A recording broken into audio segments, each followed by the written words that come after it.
Bonjour à toutes et à tous et bienvenue au Hub des Territoires, l'espace d'échange, de développement et de collaboration de la Banque des Territoires. Je suis Blandine Calcio-Godino, directrice du pôle écosystème et développement de la Banque des Territoires. Alors nous sommes ravis de vous accueillir ce matin pour une rencontre sur les problématiques liées aux défis des précipitations extrêmes et aux risques d'inondation. Alors, aborder la problématique des pluies diluviennes et des crues peut paraître étonnante dans le contexte actuel. Nous sommes actuellement quasiment dans une période plutôt de crise où nous abordons chaque jour les enjeux de la sécheresse et de la pénurie en eau, à la fois dans notre actualité directe et dans le cadre de la mise en œuvre du plan eau du gouvernement. Mais en fait, les périodes de sécheresse que nous vivons en France actuellement ont un lien direct avec le sujet d'aujourd'hui, puisque, comme vous le savez, les sols asséchés qui deviennent durs, quasiment imperméables, avec une capacité d'absorption très limitée, augmentent grandement le risque d'inondation lors de pluies extrêmes. Et le phénomène va encore s'accentuer, selon le rapport du GIEC, avec un dérèglement climatique qui va entraîner une augmentation des températures de l'air et de l'eau, une élévation du niveau des mers et des précipitations et des inondations encore plus fréquentes et extrêmes. Ça, c'est pour la note de démarrage très positive. Mais au-delà, en fait, comprendre que l'ensemble de ces enjeux sont intimement liés est vraiment majeur. Et c'est une priorité sur laquelle la Banque des Territoires travaille avec des collectivités locales et avec un collectif de partenaires depuis quasiment 1 an et demi maintenant, avec un double objectif.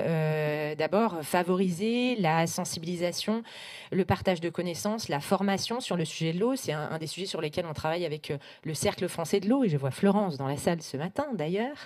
Et c'est vraiment indispensable pour accélérer les décisions de financement des projets par des élus et l'adoption de comportements sobres des usagers.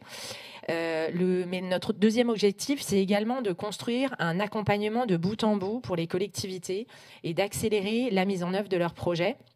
Alors ça prendra la forme d'un site internet qui sortira avant l'été et également d'un accompagnement physique. On s'appuiera sur un grand nombre de retours d'expérience pour justement aider les collectivités à s'inspirer, à monter en compétence sur le sujet de la gestion des eaux, sur des services digitaux, notamment sur un annuaire de référencement des acteurs privés et publics qui sont présents sur le sujet de l'eau localement, et puis des outils pour une meilleure compréhension des enjeux et également des méthodes, notamment pour aider au dialogue sur les usages partagés de l'eau. Et plus spécifiquement, bien entendu, la rénovation des infrastructures de prévention des risques d'inondation, l'utilisation de la data pour comprendre, anticiper et pour gérer les urgences, et la désimperméabilisation font partie des nombreuses actions qui vont être documentées et accompagnées dans ce cadre, et bien sûr avec les financements de la Banque des Territoires.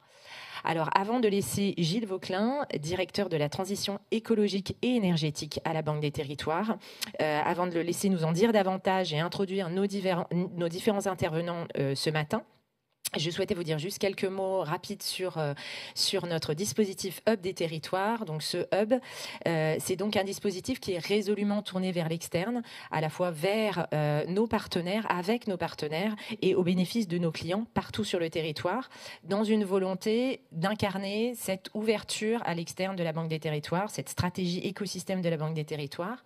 Alors c'est un dispositif hybride.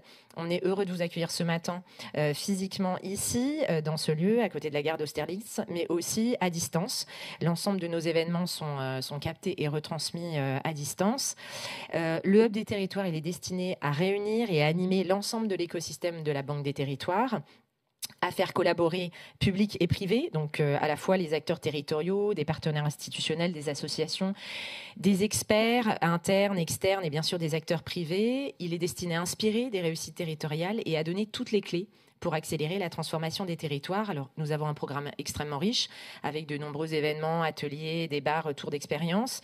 Et nous avons une activité croissante depuis 2021 avec plus de 160 événements. Donc, pour ne rien manquer du restant de notre actualité, je vous invite à vous inscrire à notre newsletter. Vous trouverez le lien sur la page internet du Hub des Territoires ainsi qu'en barre de chat Teams.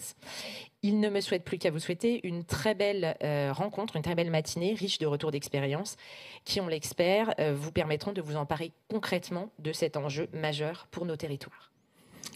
Merci Blandine pour cette introduction très complète et qui met bien en perspective le sujet. Effectivement, je suis très heureux de vous retrouver aujourd'hui pour cette nouvelle réunion sur le thème de l'adaptation au changement climatique. Nous avons initié maintenant il y a 1 an et demi un cycle sur le sujet. Nous avons abordé plusieurs thématiques de l'adaptation. Et aujourd'hui, donc, c'est le défi des précipitations extrêmes et du risque d'inondation que nous allons évoquer avec 4 invités que je remercie, que je vais présenter au fur et à mesure des interventions, dont 2 seront avec moi, tout autour de moi, à côté, et puis 2 en distanciel. Alors effectivement, l'actualité, tu l'as dit, Blandine, est toujours très riche en matière de défis climatiques et des conséquences. Très récemment, le Conseil national de la transition écologique a donné un avis en disant que, grosso modo, il faudrait envisager que le scénario de réchauffement à prendre en compte pour adapter nos territoires devrait être plutôt de 4 degrés d'ici la fin du siècle, qui évidemment est beaucoup plus que ce qu'on a imaginé jusqu'à maintenant, puisqu'on était sur une trajectoire plutôt de 2 degrés dans les plans nationaux d'adaptation au changement climatique. On voit que les choses vont vite. Et surtout, la perception des conséquences du changement climatique vont très vite. Pour autant, ce n'est pas forcément parce qu'on a des avis au niveau national que sur le territoire, on a forcément toujours cette prise de conscience et aussi les outils, il faut bien le dire, pour pouvoir faire face à ces enjeux. Et parmi, évidemment, ces risques climatiques, il y a la question des précipitations extrêmes.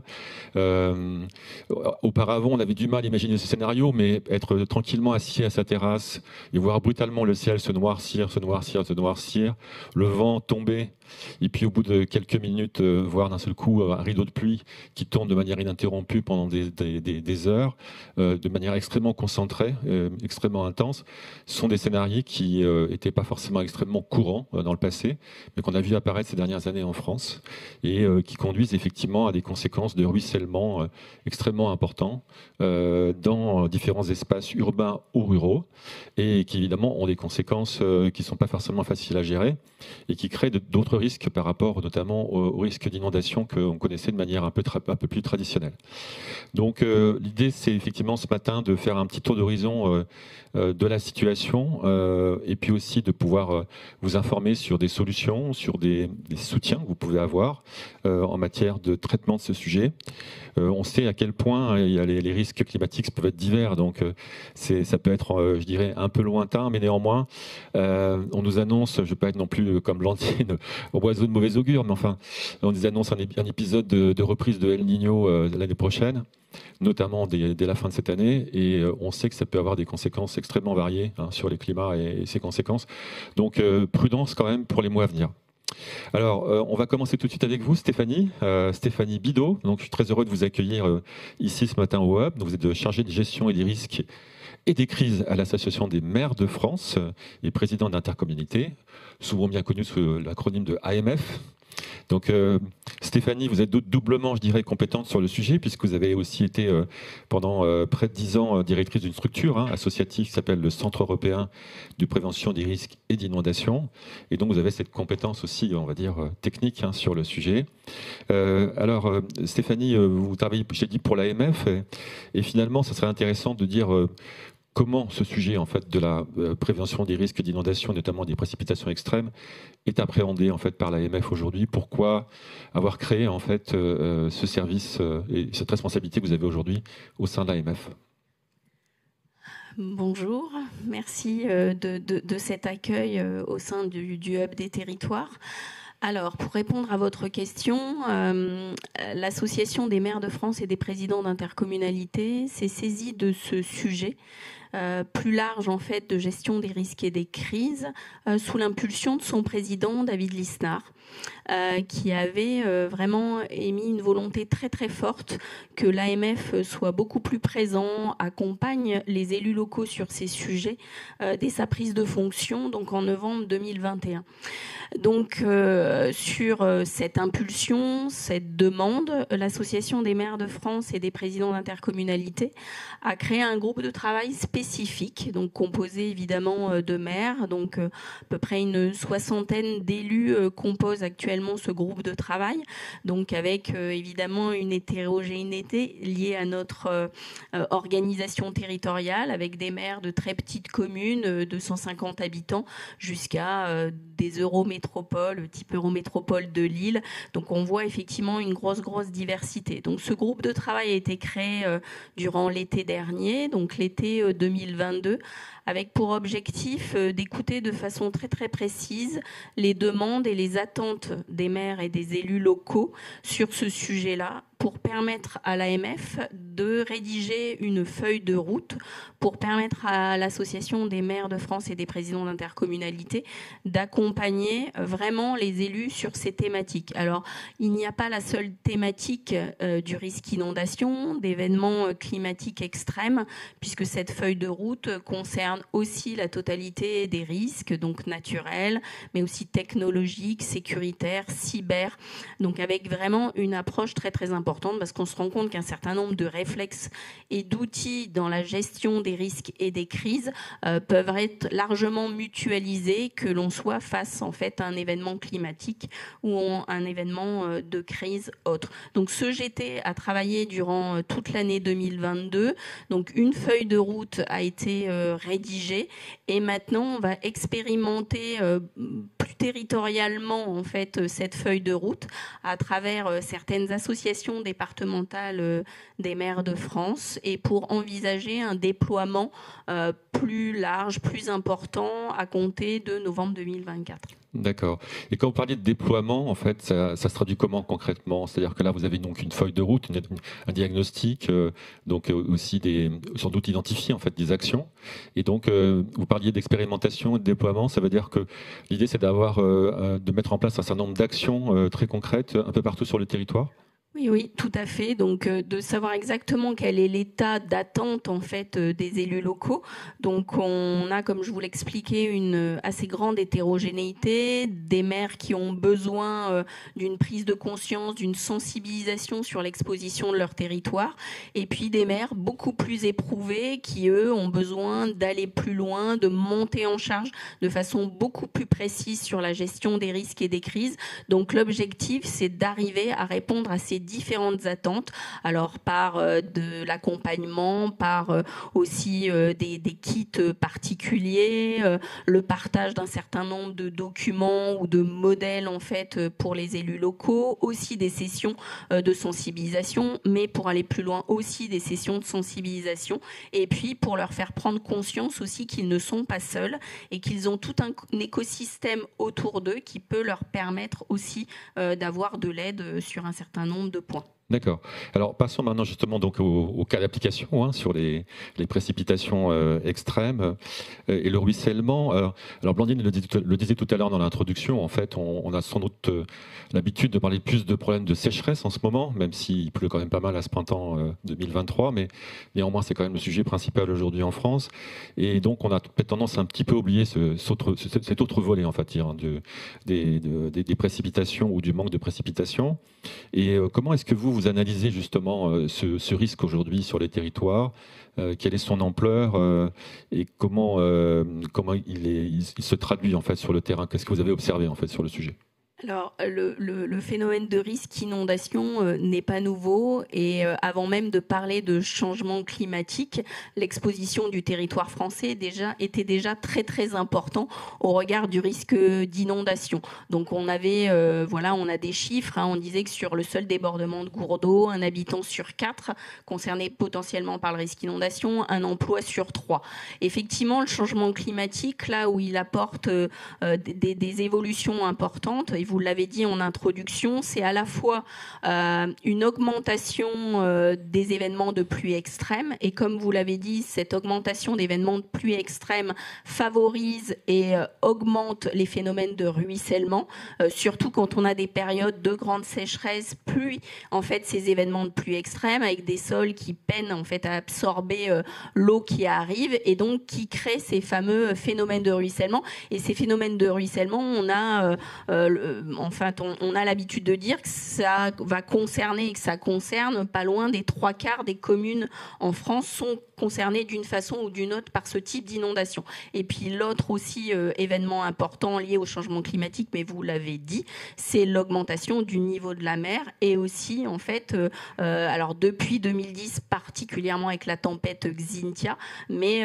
les phénomènes de submersion marine qui interviennent fortement sur les communes littorales. Donc voilà, donc un phénomène en tout cas de plus en plus important sur notre territoire. Important et peut-être récurrent en fait. C'est sans doute ça qui va probablement. Mais en tout cas, le chiffre que vous donniez, c'est quand même qu'on passe d'un habitant sur 4 à 3 habitants sur 4, si j'ai bien compris. Donc c'est vraiment un changement d'échelle tout à fait considérable. Et donc face à cet enjeu qui va concerner quand même une très grande partie des territoires, des élus et de tous les auditeurs qui nous écoutent aujourd'hui, quel est, à votre avis, le système d'alerte et de prévention qui aujourd'hui est quand même institué en France? On a quand même, vous l'aviez dit, des risques de débordement de cours d'eau qui sont assez anciens. Est-ce qu'il vous apparaissent aujourd'hui adaptés en fait par rapport à ces nouveaux risques qui sont un peu différents, on vient de le dire, du débordement? Est-ce que nos systèmes de prévention, d'alerte vous paraissent adaptés? Alors, la question, elle est un peu compliquée, adaptée en tout cas avec des marges de progression nécessaires certainement. Donc on a une surveillance, on a des progressions, des efforts importants qui ont été faits par les opérateurs publics. Je pense en particulier à Météo France, au Chapi, qui sont vraiment les acteurs qui vont permettre de mesurer un peu cette inondabilité et de pouvoir prévenir dans les délais. Mais on sait clairement que la surveillance, elle peut pas se faire sur tous les coins de notre territoire. Donc on a l'habitude de dire qu'on a un chevelu hydrographique extrêmement dense en fait sur le territoire national. Tout n'est pas surveillé au plan national et donc on voit de plus en plus de collectivités territoriales qui elles-mêmes se dotent en fait de surveillance particulière pour surveiller des petits cours d'eau qui ne font pas partie en fait de la surveillance nationale classique et qui tentent effectivement de plus en plus d'avoir un temps de prévision suffisant pour pouvoir anticiper et pour pouvoir s'organiser. Donc tout ça se met progressivement en place, donc avec une mise en œuvre qui a un coût. Clairement, effectivement, et qui donc progressivement maille le territoire, mais des progrès restent encore à faire sur ce sujet-là. Et donc alors justement, imaginons qu'on soit un élu qui se sensibilise à la question de ce risque d'inondation par ruissellement plutôt que débordement. Qu'est-ce qu'il peut faire aujourd'hui? Qu'est-ce qu'il peut déjà entreprendre pour éventuellement se préparer en fait? Qu'est-ce que vous lui conseillez finalement quand le sujet se pose dans vos groupes de travail? Alors, il y a beaucoup de choses à faire. On a l'habitude de dire qu'il y a un peu 3 stratégies. C'est-à-dire qu'il y a une première stratégie qui revient à essayer d'empêcher cet événement d'inondation. Donc, pour empêcher le ruissellement, on va tenter de désartificialiser, de reverdir, de renaturer nos territoires pour permettre une absorption plus importante de l'eau sur les sols. On va aussi faire en sorte d'éviter, de respecter les zones d'écoulement de cette eau pour que justement elle ne crée pas de phénomène de ruissellement, d'inondation trop important. Donc c'est vrai, on peut aussi créer des ouvrages hydrauliques, des bassins de rétention pour aller aider le cheminement de l'eau et qu'elle vienne en fait sur des endroits qui ne soient pas exposés ou avec des enjeux trop importants. Donc on voit qu'il y a une première stratégie qui revient vraiment à réfléchir sur comment on va pouvoir un peu réduire cet aléa. Mais on voit bien que ça n'est pas suffisant parce que notre exposition est très importante, l'artificialisation des sols est très importante, ça va pas se faire du jour au lendemain.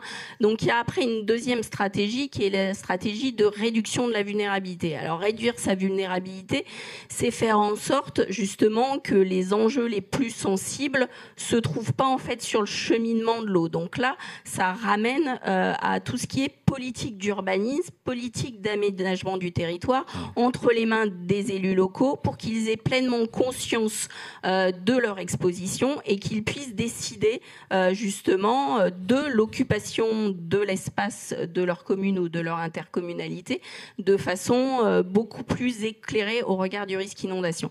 Et la troisième, parce que là aussi on sait que cette stratégie de réduction de la vulnérabilité, elle va prendre du temps parce qu'il y a du foncier derrière, c'est des temps longs et donc il faut aussi avoir une stratégie de gestion de crise et d'anticipation pour permettre de mettre les gens en sécurité au moment où l'événement surviendra. Donc là, c'est évidemment recourir et se doter pour les élus locaux de plans communaux de sauvegarde et de plans intercommunaux de sauvegarde pour réfléchir, penser à cette gestion de crise en amont. C'est aussi l'information de sa population pour avoir les bons réflexes au moment en fait où l'événement se produira, pour que les gens sachent pertinemment quelle conduite tenir. D'accord.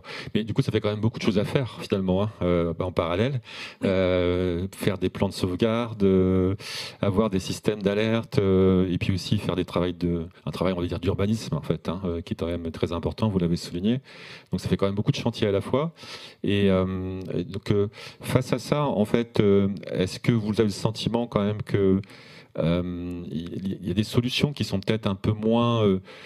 parce que bon, un élu local, je fais une petite digression, excusez-moi, mais un élu local qui il a l'habitude en fait de traiter les questions d'urbanisme et de faire de la planification de l'urbanisme. Donc l'enjeu d'intégration de ces risques est un sujet en soi. Mais ça rentre, j'irai, dans des process qui sont relativement connus. Mais est-ce que vous n'avez pas le sentiment que sur d'autres aspects, c'est moins évident? C'est-à-dire que, par exemple, vous évoquez la question des solutions fondées sur la nature, pour essayer justement d'anticiper et de réduire le risque. Est-ce que ce sont des choses qui sont plus difficiles à appréhender en fait sur le terrain? Alors, je ne sais pas si c'est plus difficile à appréhender. En tout cas, on remarque qu'un certain nombre d'élus rentrent dans ces processus de façon de plus en plus importante. Je pourrais donner par exemple l'exemple de Mandelieu-la-Napoule. Mandelieu-la-Napoule qui a été concerné en fait par des phénomènes d'inondation très importants en 2015, en 2019. Et le maire, Sébastien Leroy, a vraiment pris conscience que fallait sortir des systèmes de stratégie de protection, mais qu'il fallait effectivement organiser son territoire en redonnant de la place à la nature sur son territoire pour permettre un écoulement de l'eau en fait, évitant une vulnérabilité trop importante à sa population, et s'est lancé justement dans une vraie stratégie foncière sur un certain nombre de parties de son territoire. Donc c'est vous le dites à demi-mot, c'est un certain courage politique de ces élus, parce que ça veut dire aussi d'accepter qu'une partie des territoires ne sera plus occupée, mais sera redonnée à la nature. Alors après, il y a aussi des démarches, je pense à Quimperlé, où on renature sur les bords en fait des rives des cours d'eau, on crée des espaces récréatifs. Je pense aussi en fait à Blois qui avait lancé une grosse opération d'expropriation et de délocalisation pour restaurer une zone d'expansion de crues. Donc on voit en fait de plus en plus, en tout cas, d'initiatives sur ces sujets-là pour permettre de faire face à ce type d'événements. Donc il faut les faire connaître, il faut effectivement faire savoir et partager en fait toutes ces bonnes pratiques, parce qu'il en existe beaucoup quand même sur notre territoire. Ouais. Et donc, d'ailleurs, vous évoquiez à l'instant la question de maîtrise foncière. Effectivement, on en dira peut-être un petit mot tout à l'heure. Estelle Lebihan, tout à l'heure, interviendra sur l'offre de la Banque des territoires en matière d'adaptation au changement climatique, et notamment sur ces sujets-là.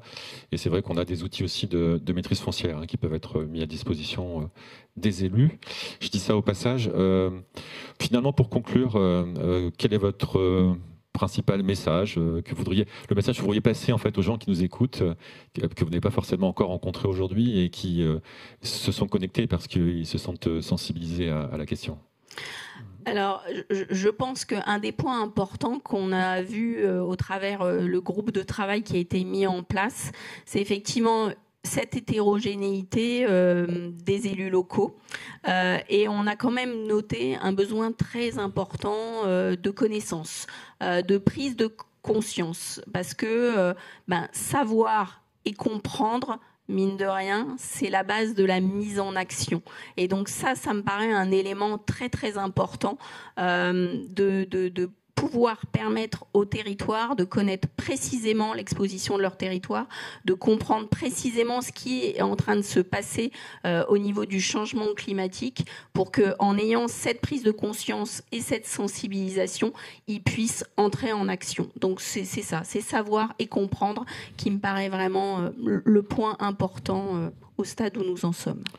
Merci beaucoup, Stéphanie. Donc, je vais me tourner maintenant vers vous, Yann Degnaud. Vous êtes responsable du secteur d'activité risque naturel au sein du CEREMA. Alors, le CEREMA, je ne sais pas si le grand public connaît l'acronyme, mais je pense que les élus connaissent bien le CEREMA. Centre d'études et d'expertise sur les risques environnement, mobilité et aménagement. Et donc, j'ai envie de rebondir sur les propos savoir et comprendre.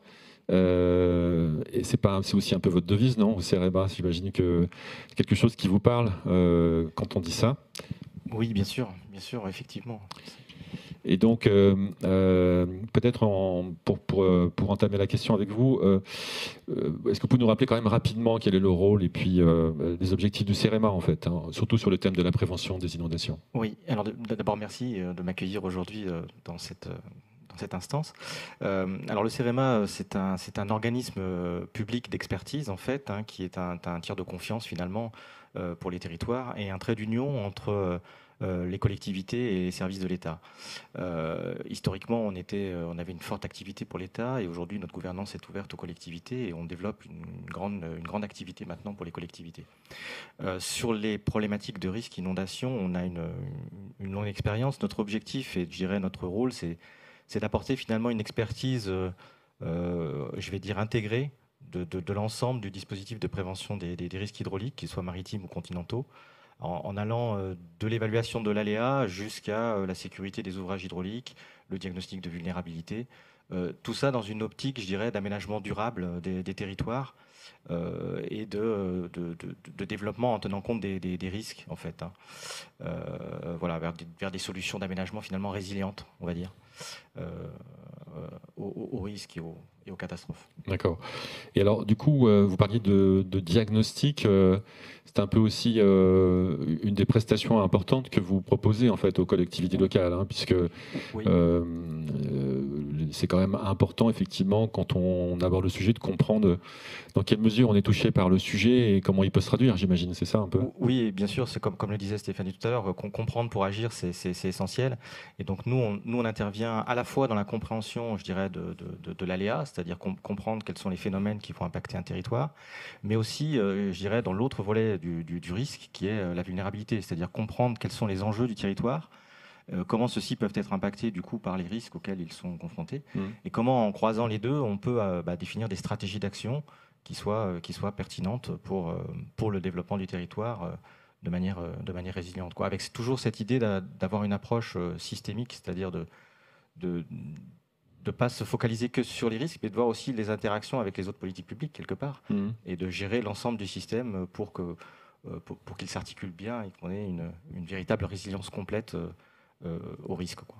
Et donc ça, c'est ce que vous pouvez produire, justement, proposer à un élu local. Vous avez des outils pour ça, en fait, pour justement avoir une vision de l'analyse du risque, de la résilience d'un territoire par rapport à toutes ces politiques qui doivent être menées localement? Alors on a deux outils. On a un outil qu'on est en train de développer qui s'appelle Agirisque, qui est un outil de diagnostic de vulnérabilité qui Agirisque. Oui, d'accord. Qui s'appuie en fait sur la déclinaison de ce qu'on appelle le référentiel de vulnérabilité au risque inondation, qui permet finalement de recenser les enjeux et de voir en fonction du type d'aléa finalement quels sont les enjeux qui sont les plus impactés et quelles sont les politiques qu'on peut mener sur ces enjeux pour faire évoluer, diminuer cette vulnérabilité. On a aussi beaucoup d'actions sur des modèles hydrauliques, bien sûr, sur la construction de modèles hydrauliques pour définir les aléas pertinents au regard du territoire.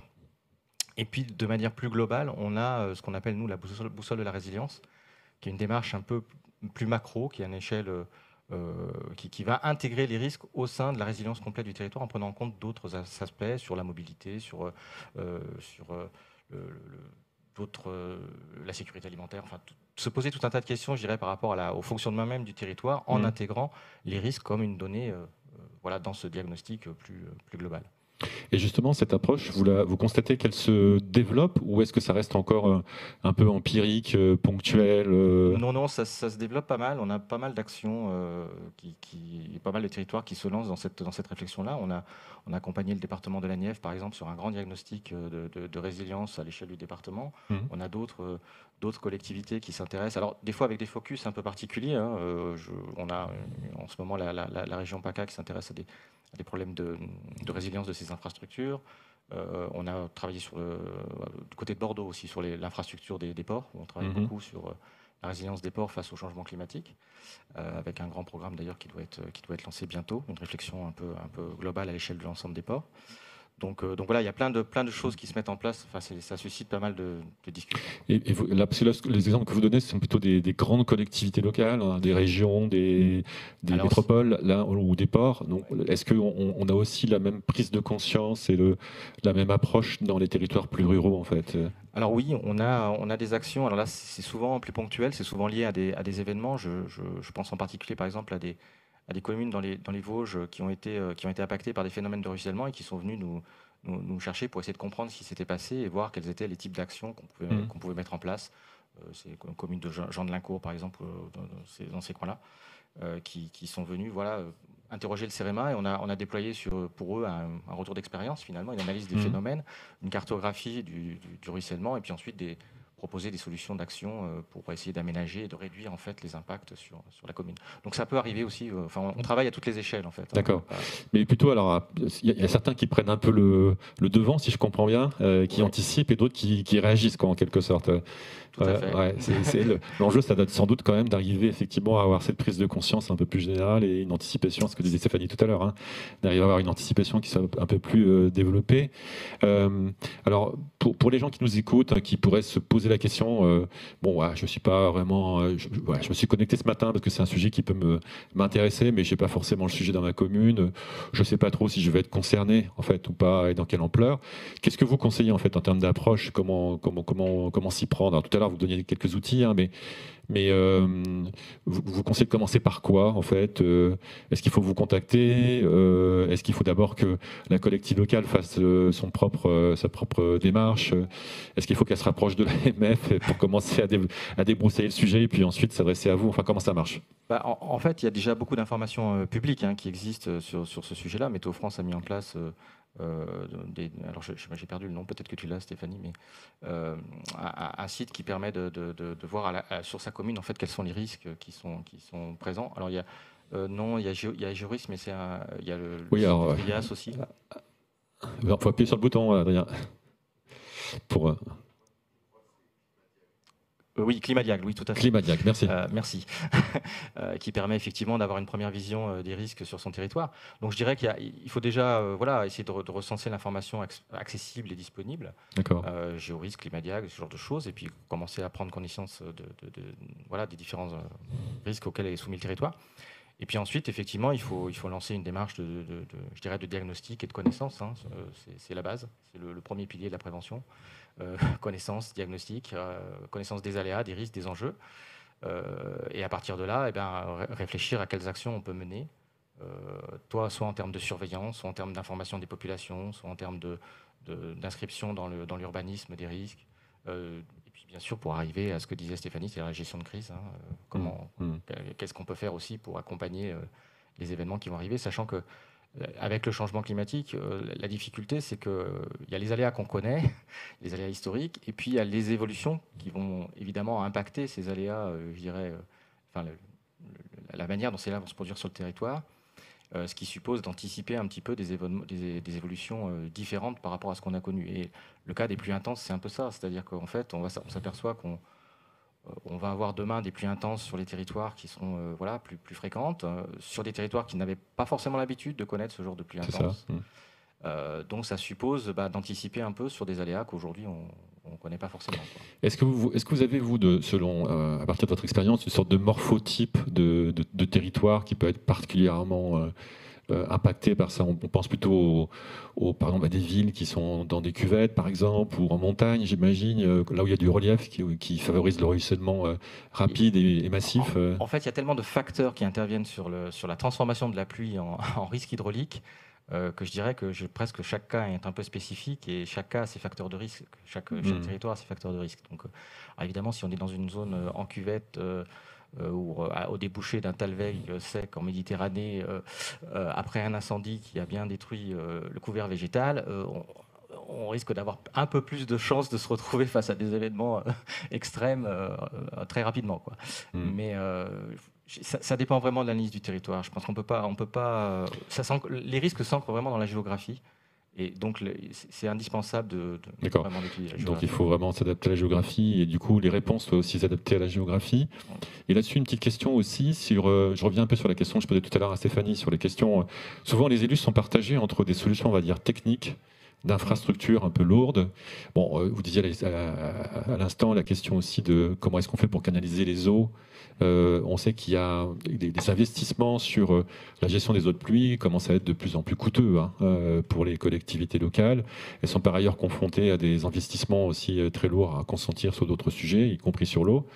Et donc, de votre expérience, là aussi, de quels conseils vous pouvez donner en termes de type d'investissement, on va dire, les plus intéressants à mener sur un territoire. Est-ce que c'est plus intéressant de construire effectivement un bassin pour essayer de récupérer les eaux de pluie, ou est-ce qu'il vaut mieux effectivement mener une politique, on va dire, de désimperméabilisation des sols sur une grande échelle? Enfin voilà, En fait, là encore, je vais vous dire qu'il n'y a pas de solution type miracle, en fait. C'est-à-dire, il faut pouvoir articuler justement toutes ces solutions en fonction des caractéristiques propres au territoire. Par contre, ce qui est vraiment important, c'est justement cette réflexion systémique, c'est-à-dire de prendre l'ensemble du bassin versant et de voir à quel endroit les meilleures solutions sont adaptées. Et puis se poser la question des enjeux aussi. Parce qu'en fait, les solutions, elles sont aussi là. Enfin, le risque, il est aussi lié aux enjeux. Donc, si on a des enjeux qui sont vraiment très très forts, évidemment, il faudra trouver à un moment ou à un autre une solution pour protéger ces enjeux-là. En n'oubliant pas que toute protection, aussi solide soit-elle, à un moment ou à un autre, elle se fera face à un événement qui risque de la dépasser. Et donc, une protection doit s'accompagner aussi d'une gestion de crise vis-à-vis de cette protection. Mais je dirais que les solutions, il faut les articuler sur l'ensemble du bassin versant, là où c'est opportun, et essayer de gérer l'eau, je dirais, de la source jusqu'à son exutoire, quoi, le mieux possible. Est-ce que vous avez aussi des évaluations financières, un peu des coûts? Parce que c'est toujours une question que nous posent les élus. D'accord, c'est bien votre truc, mais ça coûte combien? On peut faire des études, ça encore, on peut le consentir, on trouve des solutions. Le CEREMA aussi peut intervenir, je dirais, de son propre chef. Mais néanmoins, après, une fois qu'on passe à l'action, c'est des investissements qui peuvent être très coûteux. Est-ce que vous avez le sentiment qu'il y a une sorte de sous-investissement aujourd'hui sur le sujet et qu'il faudrait faire un effort supplémentaire? Il faudra faire un effort, c'est sûr.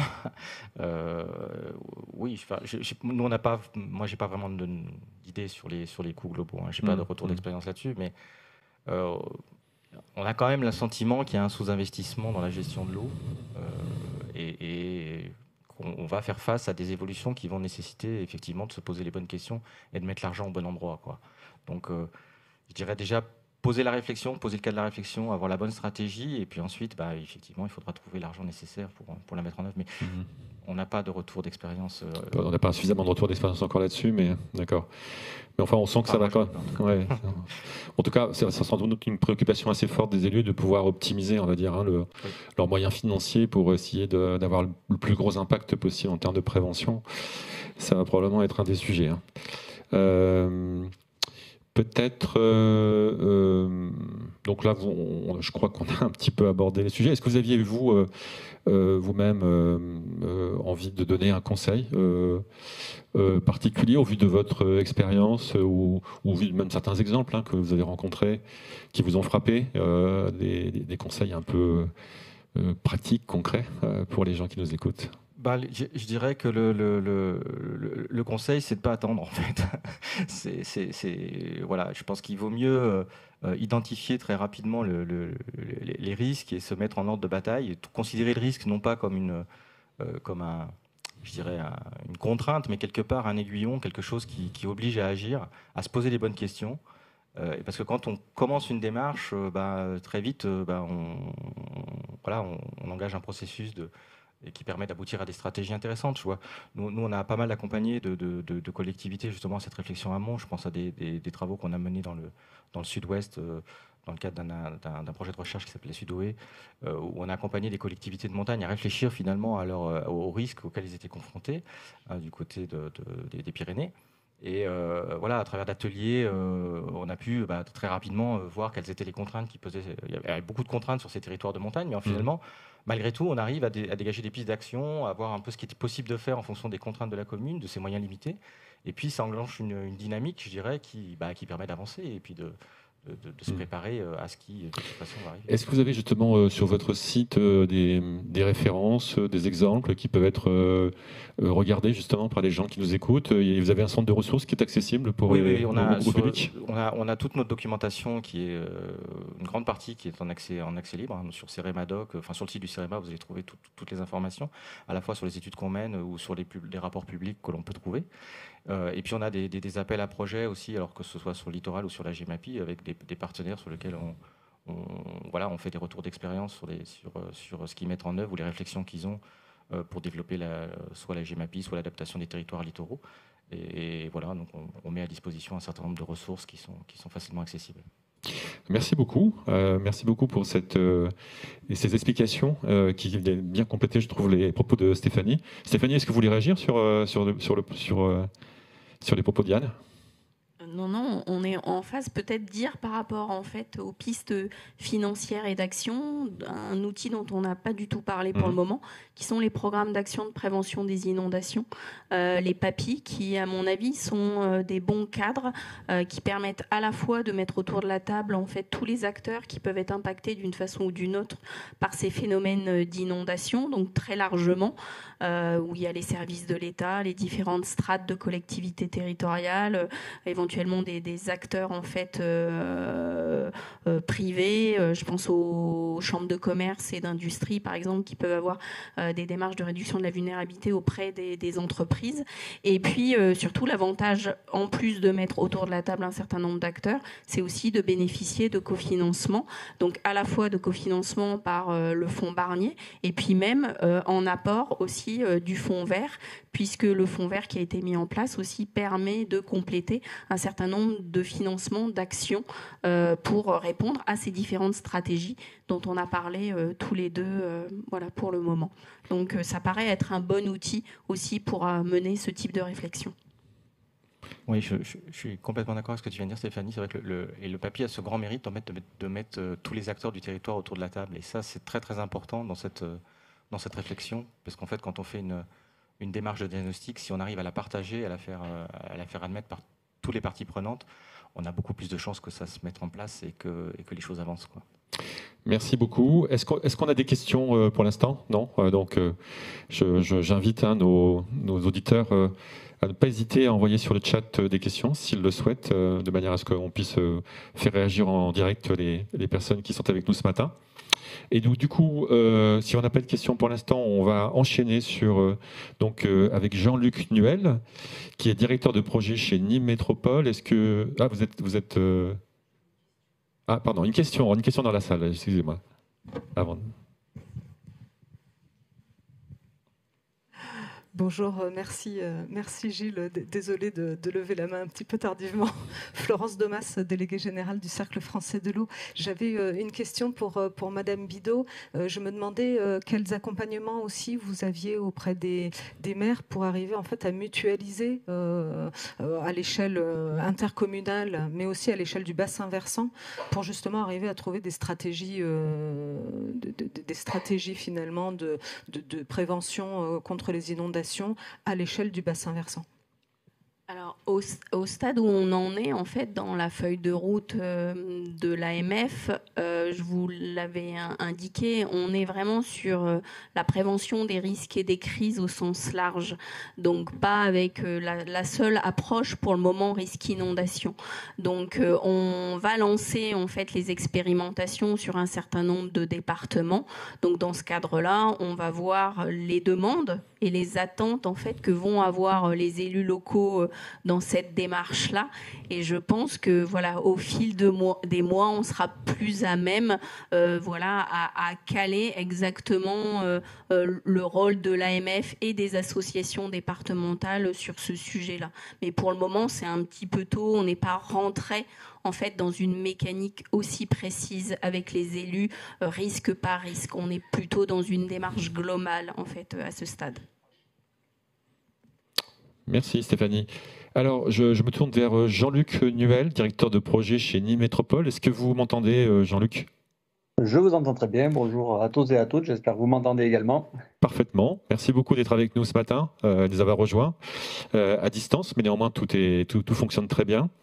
Alors Jean-Luc, on vous a invité puisque, en fait, en quelque sorte, Nîmes, depuis un certain nombre d'années, est devenu, entre guillemets, une référence, je ne sais pas si je peux dire ça comme ça, mais en matière de prévention des risques d'inondation.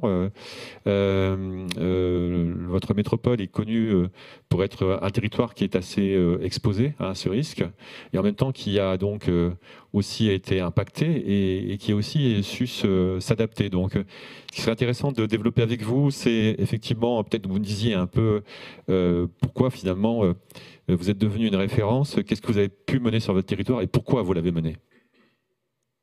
Oui, tout à fait. Effectivement, on cite souvent Nîmes sur les problématiques d'inondations torrentielles ou de ruissellement. On va essayer un petit peu de caractériser ça. J'ai préparé quelques éléments visuels pour essayer de mieux illustrer de quoi on parle. En fait, réchauffement climatique aujourd'hui, mais événement intense depuis longtemps, puisque finalement tout le déroulé de la stratégie de prévention des inondations sur un territoire comme Nîmes vient d'un événement, on va dire, qu'on va qualifier d'extrême, le 3 octobre 1988. Je vous ai mis en haut des chiffres. En gros, la pluviométrie annuelle sur Nîmes est de l'ordre de 700 à 750 mm. Le 3 octobre 88, c'est plus de 400 mm qui s'abattent en moins d'une demi-journée. Une inondation historique, vous avez une photo à droite. Donc, nous, bien sûr, sur le territoire, on n'est plus capable de qualifier ça de ruissellement. Pour vous imaginer la hauteur d'eau, vous avez la devanture du bar qui est inondée. Donc, on est à quasiment plus de 3 mètres d'eau en cœur de ville. Avec alors très peu de morts au vu de l'importance de l'événement. Par contre, des dégâts considérables déjà à l'époque. Si on le ramène en euros courants d'aujourd'hui, on est à plus du milliard d'euros de dégâts sur la seule commune de Nîmes. Donc voilà. Et une difficulté déjà à l'époque, qui est une difficulté de tous les territoires soumis à ces événements extrêmes, c'est que souvent on a beaucoup de mal à qualifier, à connaître l'importance de ces événements. C'était le cas sur Nîmes à l'époque. Des grandes études, de longues discussions d'experts. Et aujourd'hui, alors qu'à l'époque, on ne s'imaginait même pas que des petits cours d'eau puissent générer des débits aussi importants, aujourd'hui, on l'a constaté récemment sur plusieurs événements sur l'arc méditerranéen, des petits cours d'eau de l'ordre alors quand je dis petits cours d'eau, c'est des bassins versants de l'ordre de 20 km² qui produisent des débits spécifiques de 20 à 25 mètres cubes par seconde au kilomètre carré. Ça donne déjà une première idée, quand on veut simuler ça sur d'autres territoires, ça donne déjà une première idée de ce que peut générer une pluie extrême ou un événement extrême sur un territoire, quoi. Donc voilà, cet événement qui a traumatisé l'ensemble du territoire et évidemment qui a voulu s'en relever très très vite avec très rapidement de très lourds investissements. D'abord dans une stratégie de travaux, il faut pas se leurrer, dans les années 90 on était encore dans cette stratégie, et là je rejoins tout à fait à la fois Stéphanie et Yann, depuis une quinzaine d'années dans des stratégies beaucoup plus englobantes de prévention et de prévision. On aura l'occasion d'en parler tout à l'heure. Évidemment, ce territoire, en fait, on pourrait se dire, depuis 88, il ne s'est rien passé, mais loin s'en faut. Je on est à peu près sûr que c'est pas une recrudescence au vu de l'historique. C'est pour ça que je rappelais qu'en fait, on a remonté des échelles historiques assez longues et en fait, on a des événements très importants sur le territoire depuis très longtemps. Donc, c'est un territoire qui visiblement est soumis à des événements d'ampleur. Et puis donc plus récemment, en 2005, en 2014, même si je ne cite pas d'autres événements intermédiaires, deux événements de moindre importance, en gros moitié moins important que l'événement de 88, mais vous voyez avec des intensités très importantes. Donc voilà, ça fixe l'ordre de grandeur de ce qu'on peut appeler chez nous, sur notre territoire, des plus extrêmes, quoi. Si on peut justement, sur la deuxième diapositive que j'avais préparée, la difficulté qu'on a quand on discute de ça, c'est qu'on n'est pas sur des grands bassins versants. Vous voyez, j'ai mis une carte de France, de Nîmes, pour situer sur l'arc méditerranéen. On est sur des toutes petites entités hydrologiques. On n'est pas sur des grands fleuves, le Rhône, la Loire, la Seine ou autres. Et donc souvent, on va qualifier nos problématiques de ruissellement. Même si en fait, concrètement, sur le territoire, on a des petits cours d'eau qui sont constamment à sec ou quasiment. Et c'est bien un des plus gros problèmes qu'on ait sur nos territoires, c'est ces extrêmes à la fois de sécheresse et de pluie. On oublie où c'est que l'eau doit transiter, où c'est que l'eau doit passer. On ne lui laisse pas nécessairement la place, surtout dans le développement urbain de la première moitié du XXe siècle, jusque dans les années 50-60. Certainement des périodes d'ailleurs assez sèches la plupart du temps. Et puis on va le voir et avec des enjeux très importants qui vont s'installer. Tout à l'heure, on citait Mandelieu, la Napoule, tout l'arc méditerranéen, la région PACA en particulier, mais de l'autre côté Occitanie également, des micro-territoires hydrologiques avec de forts enjeux. On citait le chiffre d'un habitant sur 4 en zone inondable. Sur Nîmes, on est quasiment un habitant sur 2. Et sur notre petit bassin versant, globalement, on est sur un habitant sur 3. Donc voilà, de très très forts. Vous parliez d'économie, nos modèles économiques d'analyse des dommages nous font dire qu'on est à peu près dans un ordre de grandeur de l'ordre d'un coût de 50 millions d'euros de dommages annuels sur le territoire, en moyenne annuelle évidemment, au vu des événements et des simulations qu'on peut faire avec toutes les incertitudes sur ces modèles économiques. D'accord. Et du coup Jean-Luc, donc ça c'est voilà. le constat sur le territoire et puis effectivement l'amplitude du phénomène. Et donc du coup, par rapport à cette situation, deux questions finalement. Qu'est-ce que vous avez mis en place? Qu'est-ce qui vous a apparu en fait avec le temps comme le plus efficace en fait en termes de mesures? Vous disiez au départ on a plutôt réinvesti, donc autrement dit on a refait du béton, mais donc du coup qu'est-ce que ça a donné ça finalement? Comment ça s'est traduit après? Qu'est-ce que vous avez fait finalement au bout d'un certain temps et pourquoi? Et quel regard vous avez en finale? Alors en fait, face à ces événements, on va être, je dirais malheureusement, obligé de faire, je vais le dire un peu directement, feu de tout bois. C'est-à-dire qu'on va être obligé de mettre en place à la fois des mesures lourdes d'investissement dans la protection, dans la réduction du phénomène, mais aussi un volet prévision, un volet adaptation du territoire, et on va essayer de décliner, on va essayer d'illustrer ça au fur et à mesure. Il y a quand même d'abord un premier point, si on peut passer à la diapositive suivante, qu'il faut bien s'imaginer, c'est qu'en fait, on est sur des territoires, on est sur des phénomènes qui sont extrêmement concentrés géographiquement parlant. Vous voyez là sur la diapositive une carte des pluies, de cumul des pluies de l'événement du 10 octobre 2014. Et donc le contour en noir, c'est notre surface de bassin versant qui menace Nîmes. Et donc vous voyez qu'en fait, par chance, on n'a pas été à l'épicentre de l'événement, donc des dégâts un peu minorés. Mais en fait, surtout une très grande variabilité spatiale, c'est-à-dire que un jour c'est nous, le lendemain c'est le voisin, et le surlendemain c'est l'autre commune, l'autre territoire. Donc aujourd'hui, plus personne ne peut dire je ne suis pas concerné, quoi. Sauf que on y viendra sur le volet prévision. quand on voit cette hétérogénéité spatiale sur des échelles aussi fines, parce que là, on est loin d'être à l'échelle du département, on est vraiment à l'échelle de la commune, voilà, on va avoir besoin d'outils très spécifiques pour arriver à surveiller et anticiper ces événements. On y reviendra. Et puis, si on peut passer à la diapositive suivante qui va vous illustrer cet événement du 10 octobre 2014, de quoi on parle quand on parle d'un phénomène de ruissellement ou d'événements extrêmes, de crues torrentielles. Vous allez voir la séquence d'événements du 10 octobre 2014. On a un événement qui a duré à peu près une nuit et une matinée. Avec deux passages pluvieux. Donc un premier qu'on montre ici sur cette vidéo, où pendant la nuit, on a un phénomène, on a une vingtaine de mètres cubes secondes là qu'on vient de voir circuler. Tout le dispositif de prévision est armé, tout le système est mis en place pour essayer de gérer au mieux la crise. Et en fait, on a un deuxième événement dans la matinée. Les images sont pas en accéléré du tout. Donc là, on peut se dire, on est sur du ruissellement.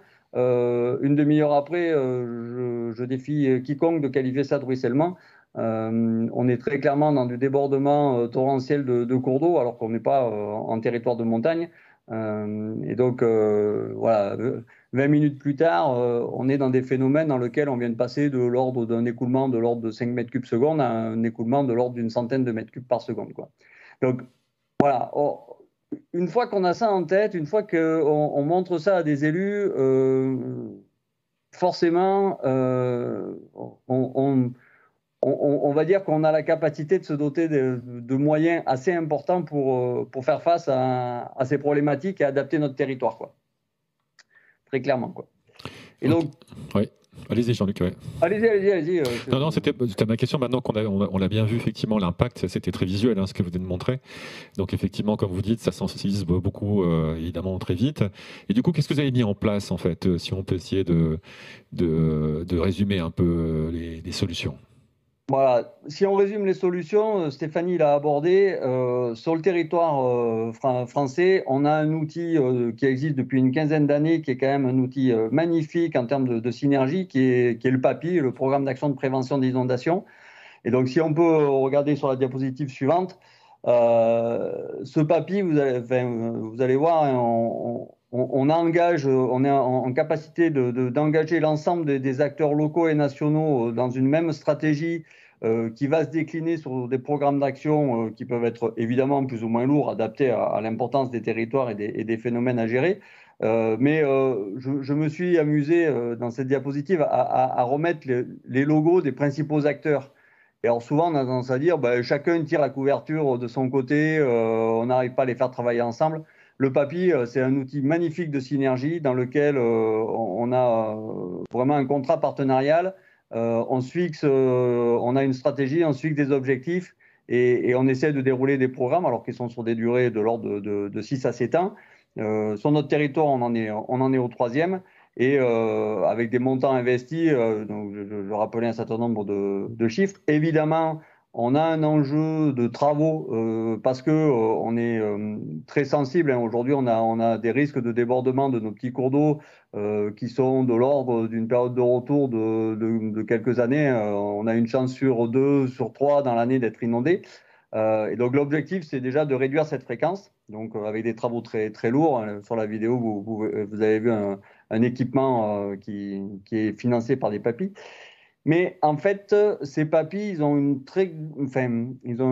un autre grand intérêt, c'est que l'État, qui est le pilote au départ, qui laisse ensuite les collectivités définir les moyens alloués, on a une obligation d'équilibrer entre une volonté forte de faire des travaux et puis d'équilibrer les autres volets du champ d'action, que sont l'information préventive, la prévision, l'alerte, la gestion de crise ou la réduction de la vulnérabilité. Et du coup, ça emporte une grande dynamique sur ces thématiques.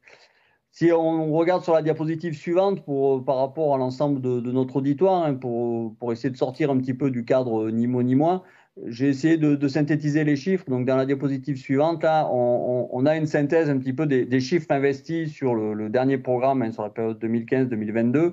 En gros, une moyenne annuelle d'investissement de 12 millions d'euros par an. Alors, c'est beaucoup, c'est pas beaucoup, c'est difficile à dire. Moi, ce que je peux vous dire, c'est que 12 millions d'euros par an, c'est le quart du budget d'investissement d'une commune comme Nîmes.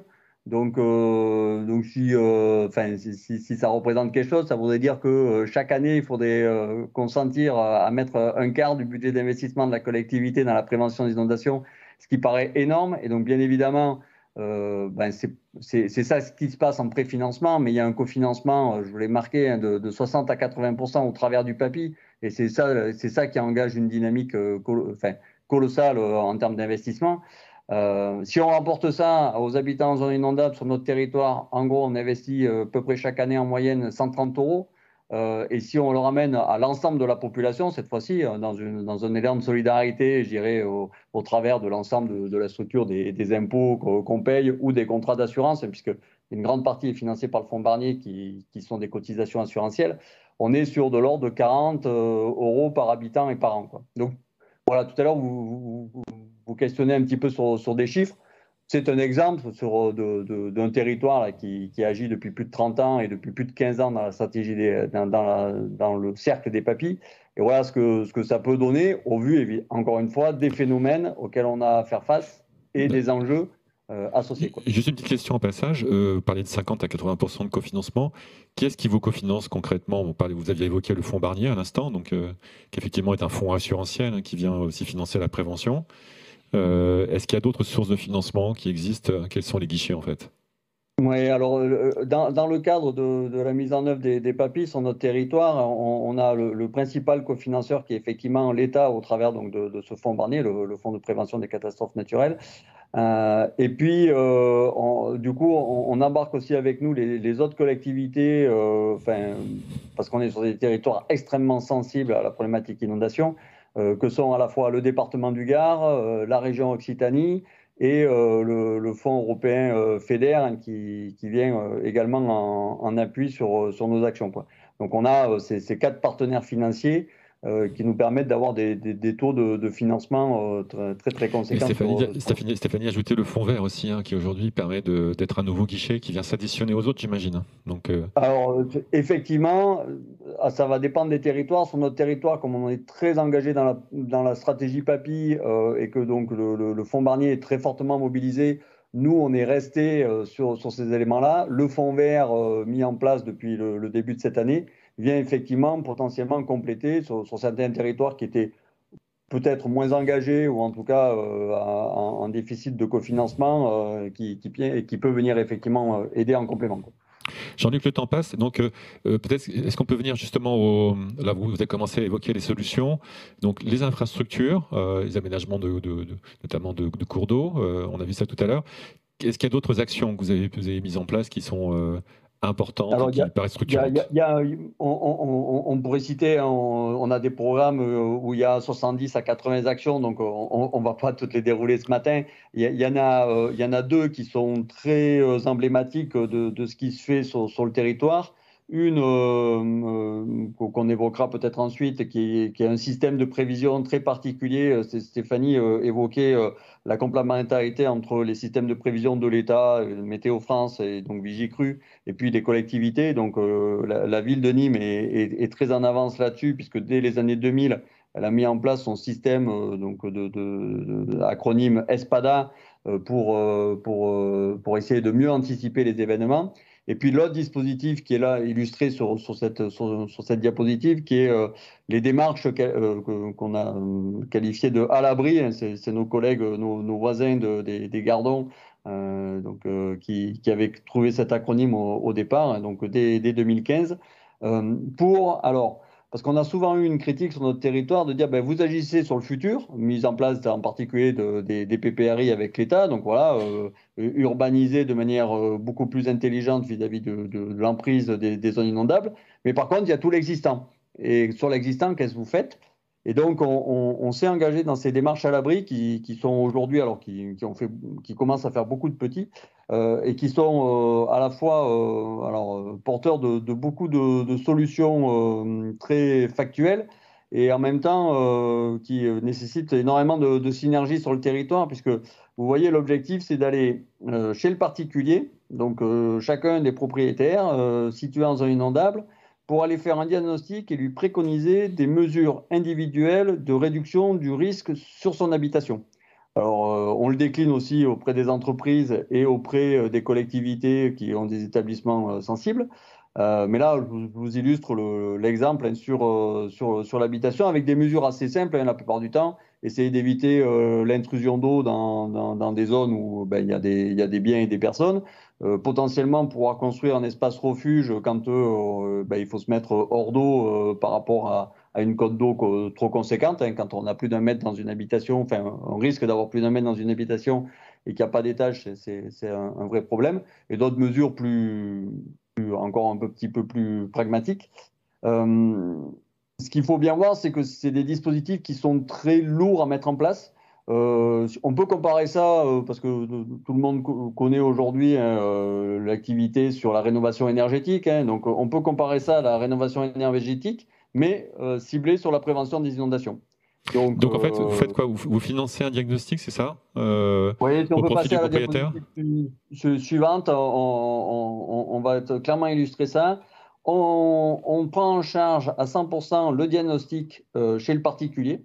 Donc le particulier, quand il veut rentrer dans le dispositif, il ne débourse rien. C'est la collectivité, maître d'ouvrage, qui assure le financement du diagnostic complet, qui est remis au particulier.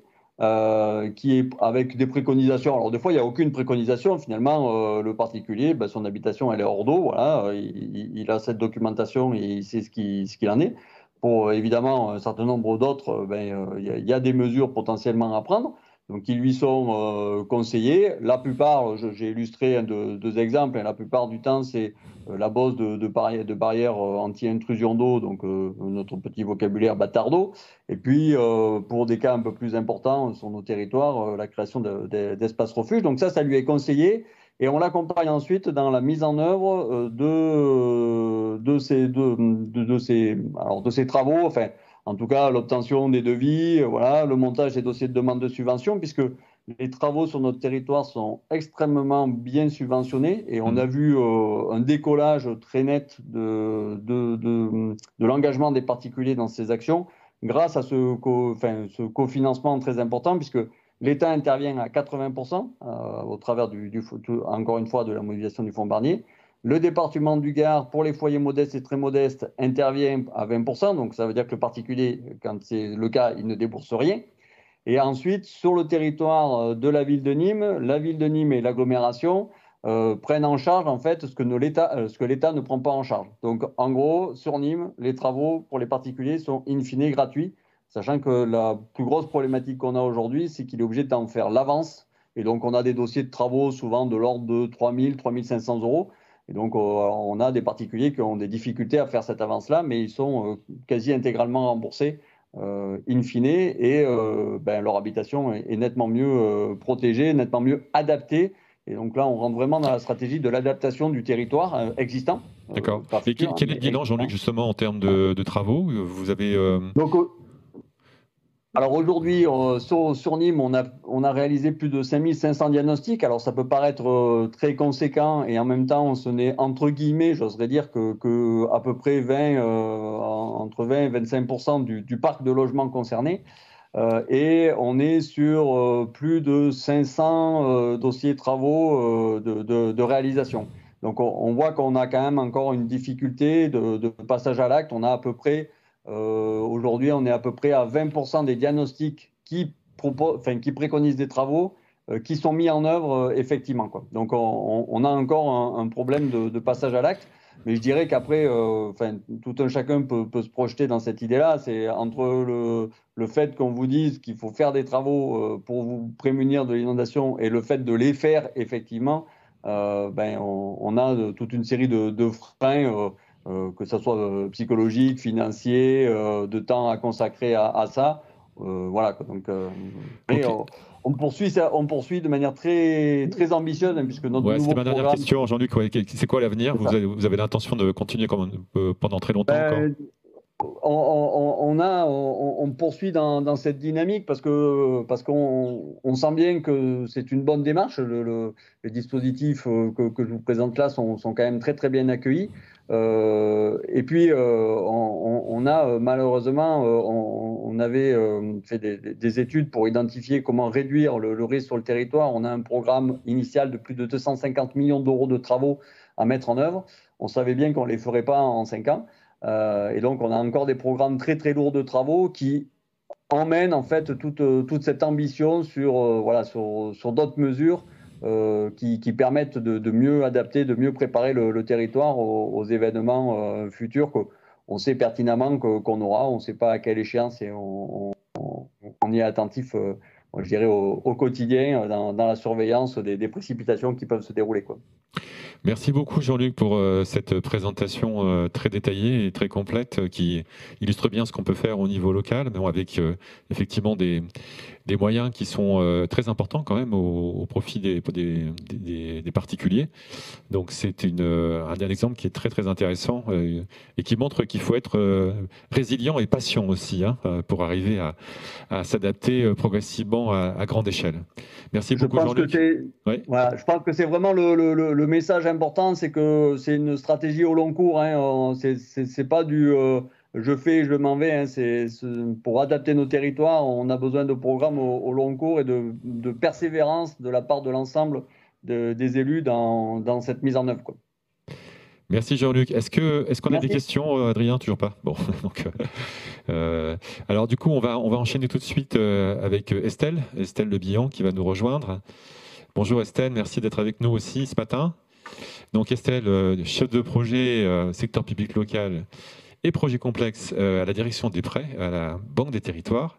Merci Estelle de nous rejoindre. Donc Estelle, toi ton métier, c'est de financer, en fait, de délivrer des financements sur les investissements des collectivités locales, notamment sur les questions de prévention des risques aussi, et de l'eau, et la prévention des inondations.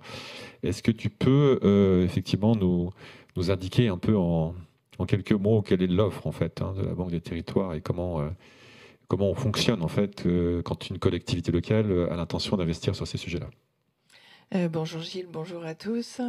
Effectivement, la Banque des Territoires intervient à plusieurs niveaux sur la prévention des inondations et les actions qui sont menées par les collectivités. On avait initialement publié un guide méthodologique sur la prise de compétences de la GEMAPI. Oui. On intervient également sur l'ingénierie. En complémentarité du fonds vert qui a été mentionné à plusieurs reprises. Donc notre intervention sur l'ingénierie, c'est plutôt en aval de la détermination des stratégies et des PPI, etc. Nous, on intervient plutôt en financement de l'ingénierie de projet, une fois que les projets sont déterminés et qu'il y a besoin de les étoffer. On intervient de toute façon en complémentarité des agences de l'eau et en partenariat avec eux. Et on intervient maintenant également sur la mesure 41 donc, du plan eau gouvernemental et notamment au travers du financement que tu évoquais. Financement qui se passe principalement sur fonds d'épargne. Voilà, donc alors, tu viens de le rappeler, en fait, on a deux gros moyens d'intervention à l'ingénierie, en fait. Alors, quand on dit ingénierie, la Banque des Territoires, c'est l'ingénierie financière, donc ce seront souvent des crédits d'ingénierie qui viennent cofinancer des études qui sont portées par les collectivités locales. Et puis donc, les financements en prêt, donc tu disais à l'instant, on a des ressources qui sont essentiellement le livret A, que chacun connaît, qu'on centralise en partie à la Banque des Territoires et qui sert ensuite pour financer des prêts long terme.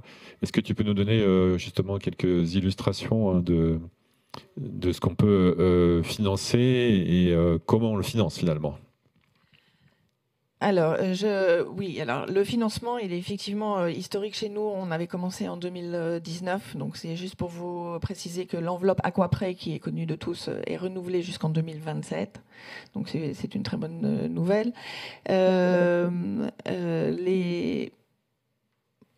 Les emprunts, pardon, alors, les slides ne sont pas exactement dans l'ordre que j'avais prévu, mais c'est pas grave.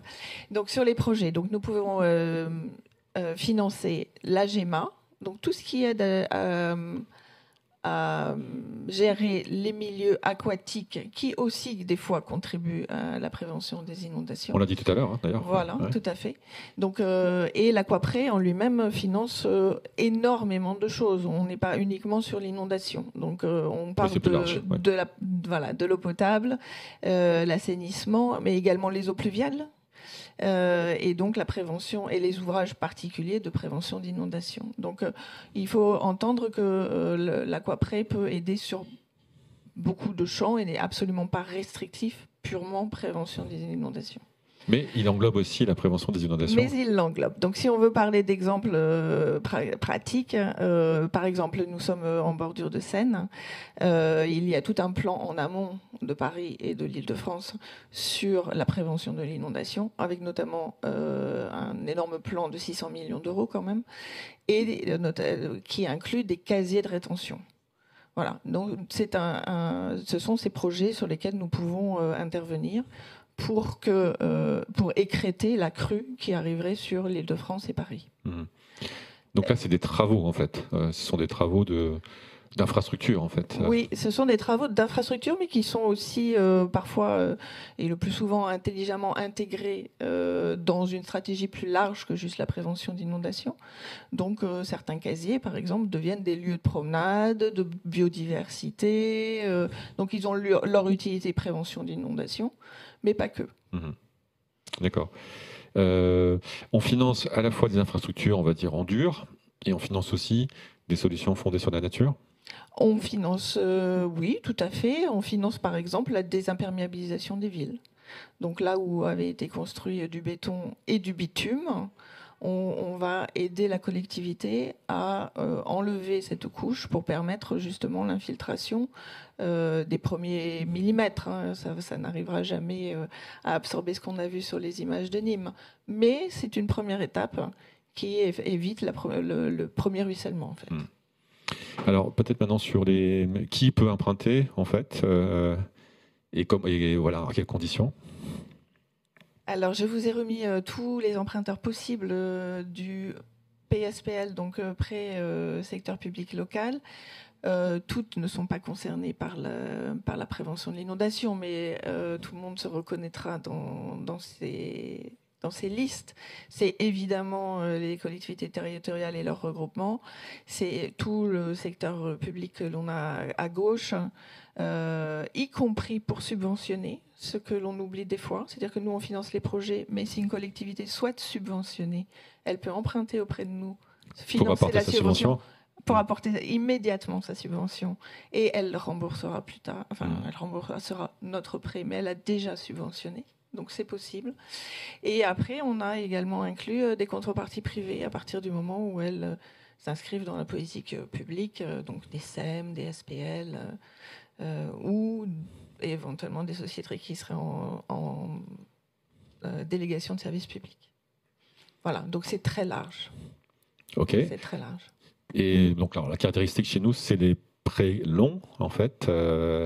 C'est ce qui fait un peu la différence, on va dire, par rapport aux prêts du marché. Oui, on a beaucoup de spécificités. Effectivement, nous, on finance du projet et pas du budget d'investissement.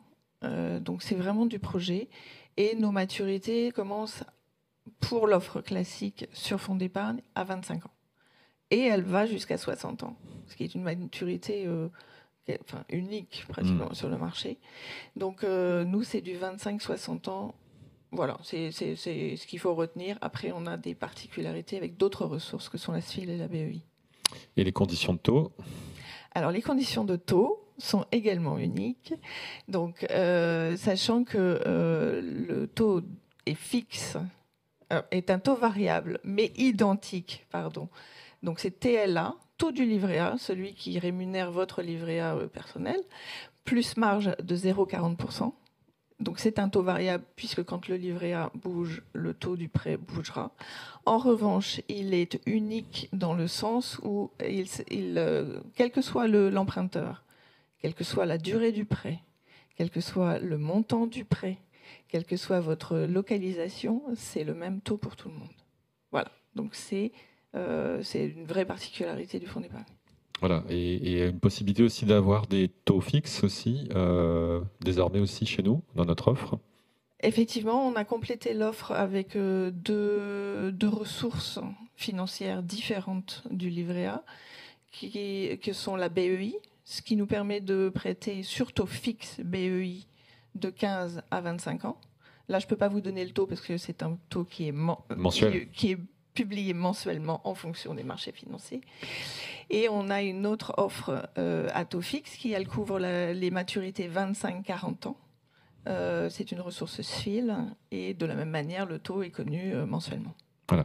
Voilà, donc une offre complètement complète et à la fois taux fixe et taux variable livret A, sachant qu'aujourd'hui les conditions du livret A font que c'est plutôt intéressant en ce moment de prendre cette ressource par rapport au taux fixe, mais bon, on a eu des conjonctures qui étaient inverses par le passé. Est-ce que tu avais encore des points à souligner, Estelle, sur notre offre? Là, on a donc résumé un peu tout ce qu'on vient de se dire. C'est la synthèse. En fait, oui, ce que je peux ajouter, c'est que moi, je suis au siège. Je ne vais pas répondre à toutes les questions et toutes les sollicitations de chacun de nos emprunteurs potentiels et des personnes qui nous regardent. Le premier contact, c'est la direction régionale. C'est avec les directions régionales que chaque projet est examiné et instruit. S'il y a des particularités, ils reviendront vers moi et on est ravis d'examiner les projets parce que, comme on l'a dit, ce sont des sujets qui sont en réflexion. Donc nous, on avait donné des lignes directrices d'intervention qui sont ajustables en fonction des circonstances et des bons projets qu'il faut financer. Voilà, donc c'est le point d'entrée, c'est votre direction régionale. Et c'est avec eux, y compris pour l'ingénierie d'ailleurs, que l'on peut travailler. Oui. Peut-être une petite remarque. Alors, je ne sais pas si Jean-Luc est encore en ligne, mais je ne sais pas si vous êtes encore en ligne. Peut-être nous dire si vous avez emprunté pour faire vos travaux, ou est-ce que vous avez pu trouver des solutions financières totalement subventionnées? Alors, nous, évidemment, tout se base sur, dans nos collectivités, au vu des investissements, tout se base sur effectivement des emprunts, des lignes d'emprunt spécifiques. À ma connaissance, mais c'est notre direction des finances qui maîtrise tout ça, on n'a pas mobilisé les aquaprêts. Il y avait eu d'autres, à une époque, il y avait eu d'autres offres autour de 2015 là, sur des emprunts préférentiels liés à ces problématiques. Mais oui, toute la mise en œuvre, même quand on est cofinancé à 80%, on est obligé de faire l'ensemble des avances avant de retrouver les versements de subventions. Donc, on est sur des bases d'emprunt très conséquentes. Ok, d'accord.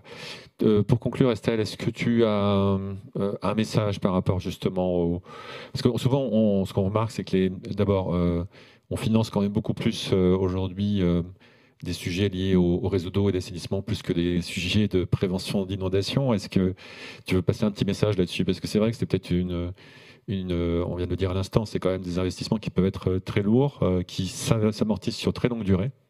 Donc c'est vrai que pouvoir financer sur des durées longues, c'est quand même intéressant. Et est-ce que finalement, tu n'as pas le sentiment que c'est un peu sous-utilisé aujourd'hui, les solutions? Je pense que la prise de conscience sur l'eau en général est encore assez récente. Donc nous, on a des objectifs et la possibilité de financer sur l'eau en général encore plus cette année et pour les années à venir. Sur la GEMAPI, c'est vrai qu'on était moins approchés par les collectivités et malheureusement, ce sont des événements comme ceux de Nîmes qui mettent un peu la puce à l'oreille de tout le monde. Cependant, nous, on voit aussi déjà des petites collectivités qui viennent nous voir pour préempter du foncier.